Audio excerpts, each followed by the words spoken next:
Qarë palo ambasadorësh ka patur ky vend. Që kanë dalë, kanë përshëndetur, pa dalë akoma Komisioni Qendror i Zgjedhjeve. Një politikan modern. Jo që më shkon, po më shkon shumë. I arsimuar i diplomuar në Amerikë. Pikërisht se jam, po unë jam pa shkollë. Unë jam pa shkollë, si jam i diplomuar. Të gjithë ata që sulmojnë zoti Kliçi, do të bëj unë një sqarim. Ja, vetëm pak. Sulmet të mëdha zoti Kliçi ja bëjnë aty ku ai ka armën më të fortë në fakt, te diplomimi. Nuk ka profesoresh të Harry Fulc, që të mos i ketë vënë 10 të merituar Belind Kliçit, dhe universiteti që ai ka, që është diplomuar në Maryland në Shtetet Bashkuara të Amerikës, është nga më të kuotuarit atje, po nuk është kjo pika e dobët e Belind Kliçit, se unë as kisha ndërmend ta as të pyesja, po me që ndeze këtë jo, këtë e ke pikë të fortë, nuk ka, por pyetja ime është e para njerë, se më shkruajnë aty orë, do e pyesësh për diplomën. Qa dun, pa tjetër.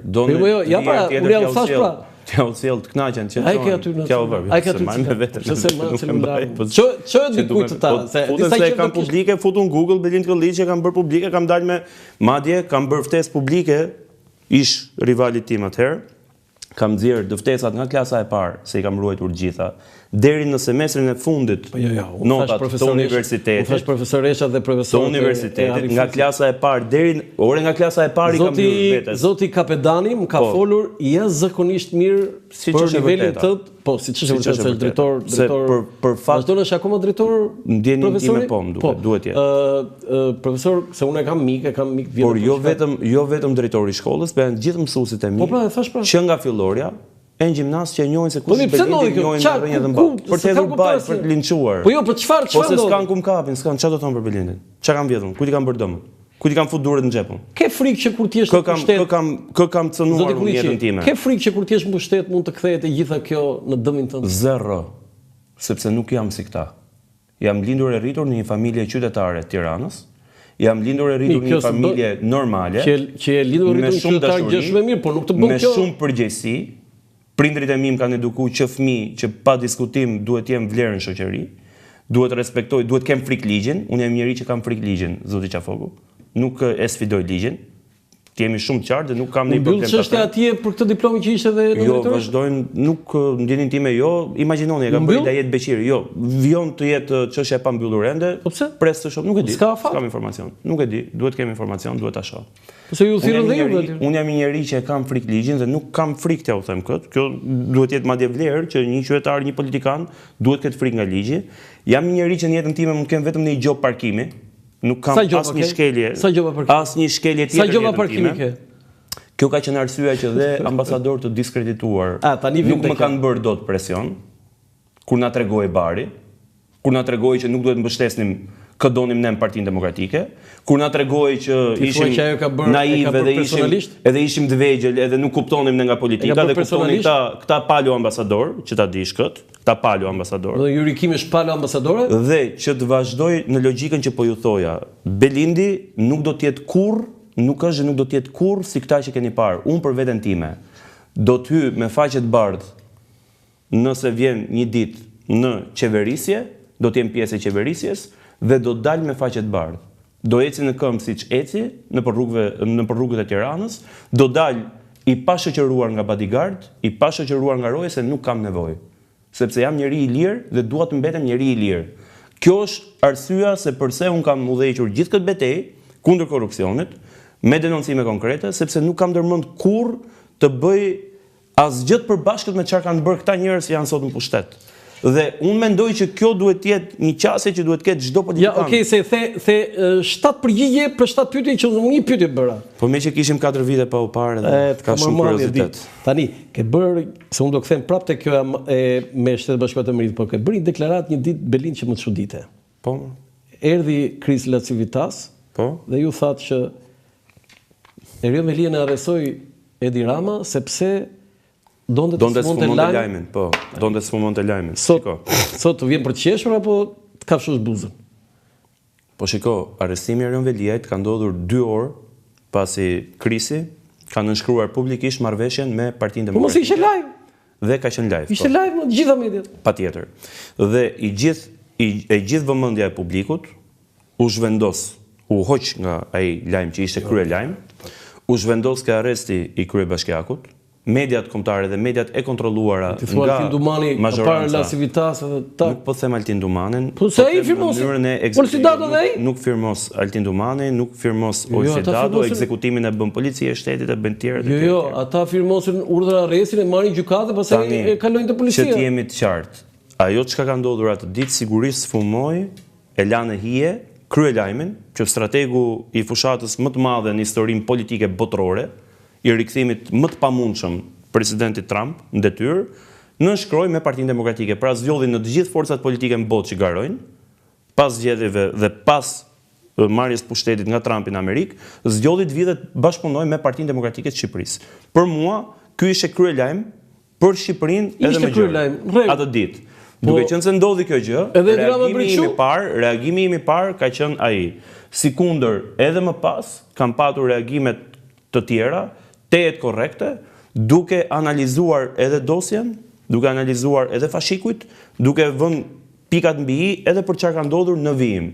Që Krisi e ka nxjerr nga trut Edi Ramën, këtë nuk ka shqiptar që nuk e di se Rama ka filluar me bufe, me kënete, me zhapike, me gjarprinje, me gjitha. I kanë gjitur? Kujt i kanë gjitur? I kanë gjitur? Kujt i kanë gjitur? Në opinion. Ja do ta shihni. Prisni edhe pak. Si do shohim? Edhe 2-3. Tani, zoti Kliçi, unë njoh shumë mirë dhe nuk keni komplekse ju se një Amerikan, qoftë edhe Christopher La Civita bashk strateg, jo strategu, po bashk se ishin dy. Kanë qenë dy dhe një zonjë që Suzy Wiles që sot është shefja e kabinetit. Shefja e kabinetit dhe ai kanë ardhur, nuk është ti nuk je nga ata që kompleksohet se edhe një Amerikan këtu. Tani, jo përkundrazi. Në qoftë se Partia Demokratike do të kishte gjitha gjërat rregull, po. I shtohen dhe La Civitas? Po.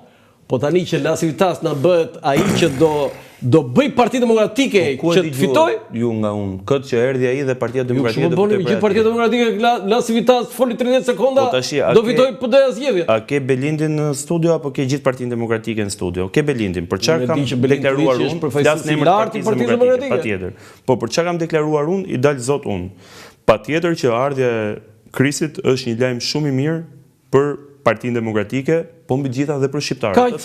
Full stop. Opozita shqiptare është linçuar, është goditur, është baltosur. 4 vite me radhë si anti-amerikane. Dhe personi që ka udhëhequr fushatën elektorale, presidentin në detyrë të Shtetet Bashkuara të Amerikës, vjen bashkëpunon zyrtarisht me këtë forcë politike dhe thot person privat. Edhe të kundërtën, patjetër privatësh.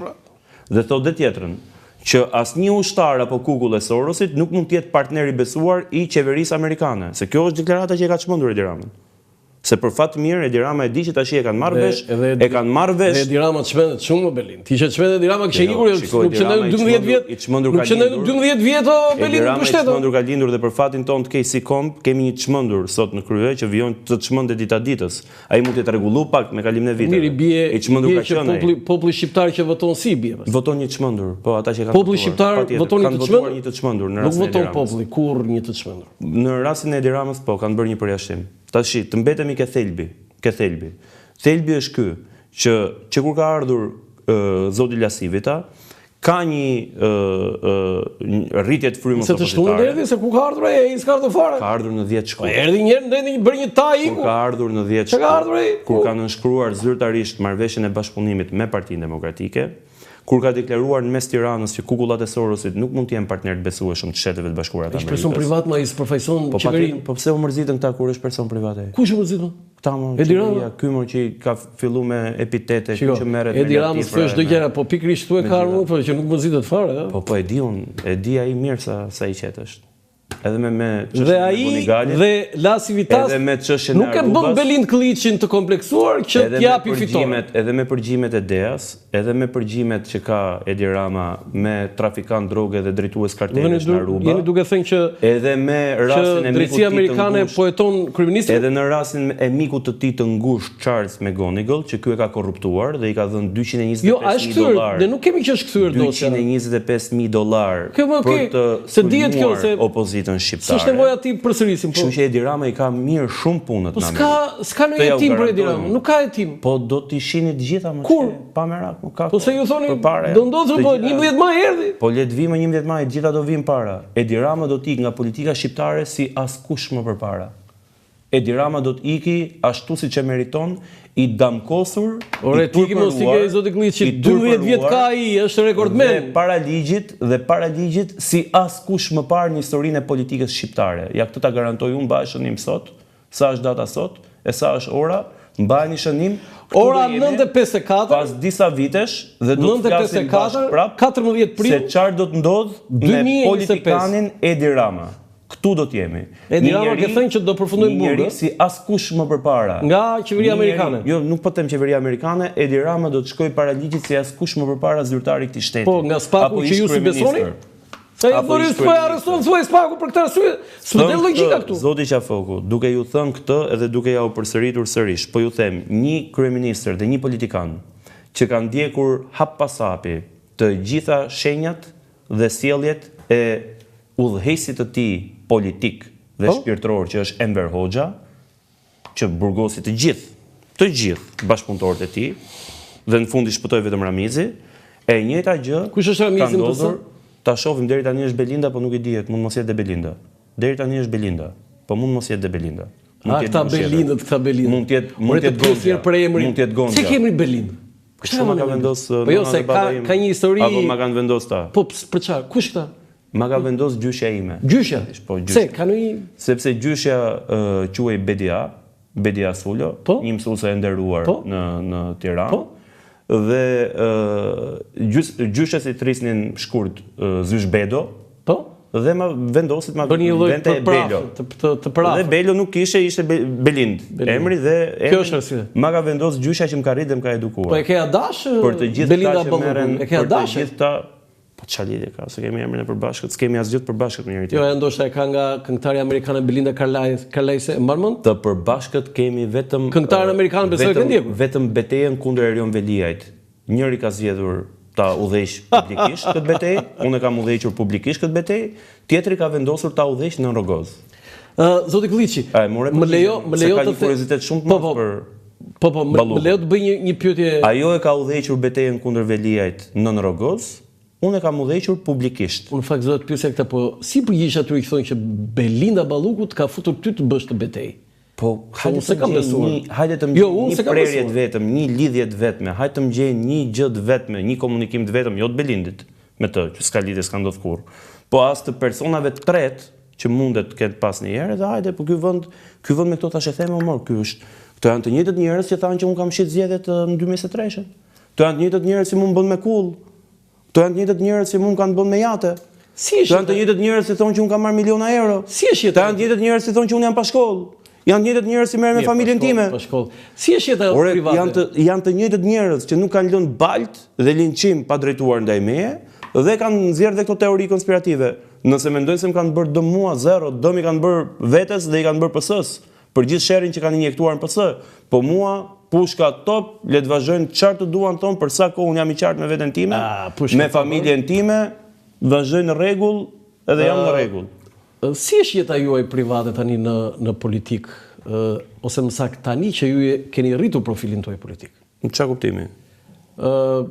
Po ja, ju thatë pikërisht duke rritur, sa më shumë e keni rritur profilin politik, aq më shumë sulme keni marrë dhe në aspektin personal. Po është normale, është e pritshme, të vjen keq për nivelin e kundërshtarit politik, të vjen keq për nivelin e mediave shpeshherë, në të cilat degradojnë pronar mediash, analist apo njerëz që zotrojnë portale që nuk kanë asnjë akuzë konkrete për të drejtuar, për të shigjetuar. Patjetër, nëse unë kam shkel një herë në jetën time ligjin, kam bërë diçka të parregullt, kam abuzuar me financat publike. Ja, pas ke marrë gjoba. Kam abuzuar me diçka patjetër të dalin dhe pas ke marrë gjoba me makinën. Kur e ke marrë gjobën e fundit? Dhe të ngrenë zërin. Ma trego këtë. Disa muaj. Dhe të ngrenë zërin për çfarë ka shkelur ligjin Belind Kolliçi. Por nëse bën vaki që një politikan nuk ka as edhe një shkelje ligjore, nuk ka as edhe një abuzim në jetën e tij, nuk është normale në gjykimin tim që vetëm të hidhet balë, të linçohet, të shpifet publikisht, sepse kundër përgjigja më mbrapa qëllon si në rastin e Belindit që jo vetëm që nuk prodhon efektin që ata mendojnë, që ta stepin, por e motivojnë për t'i çuar aty ku janë sot. Zoti Kliçi, ke dy prindër që kanë qenë të zotë punët e tyre, në jetën e tyre, një jetë i qetë, një familje normale. Çfarë të thonë ata në këtë po themi në këtë se ke qenë. Po për herë patjetër më pjesë in the center of the storm. Për 4 vite. At the center of the storm. Patjetër, në qendër kam qenë. Çfarë ka thënë babai, mamaja? Ore djalë, se në Shqipëri është shumë vështirë. Nuk e kanë të lehtë. Ta them këtë, nuk e kanë të lehtë sepse janë njerëz që kanë ndjekur jetën e tyre, karrierën e tyre